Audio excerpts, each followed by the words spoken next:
Gubernur Jawa Tengah Ganjar Pranowo resmi ditetapkan oleh Ketua Umum Megawati Soekarno Putri sebagai calon presiden PDI Perjuangan pada Pilpres mendatang.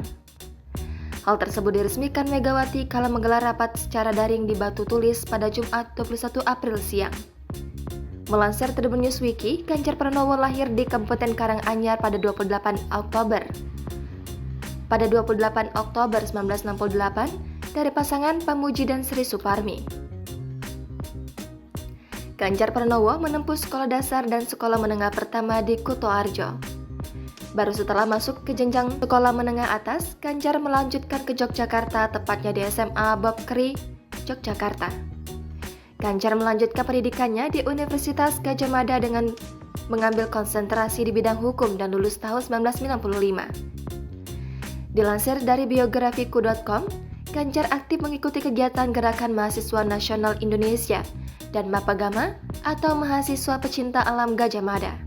Ketika menjadi mahasiswa S1 Universitas Gadjah Mada, Ganjar Pranowo adalah Gubernur Jawa Tengah yang menjabat dari tahun 2013 dan merupakan politisi Partai PDIP.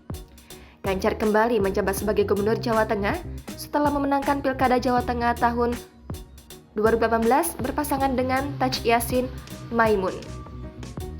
Sebelum menjabat sebagai Gubernur Jawa Tengah, selama 2 periode, Ganjar mengawali karir politiknya dengan menjabat sebagai anggota Komisi 4 DPR RI, bidang pertanian, perkebunan, kehutanan, kelautan, perikanan, pangan tahun 2004 hingga 2009. Masih di tahun 2004, Ganjar diangkat menjadi anggota Badan Legislasi DPR RI hingga tahun 2010. Tahun 2009 hingga 2013, Ganjar menduduki posisi sebagai Wakil Ketua Komisi 2 DPR RI.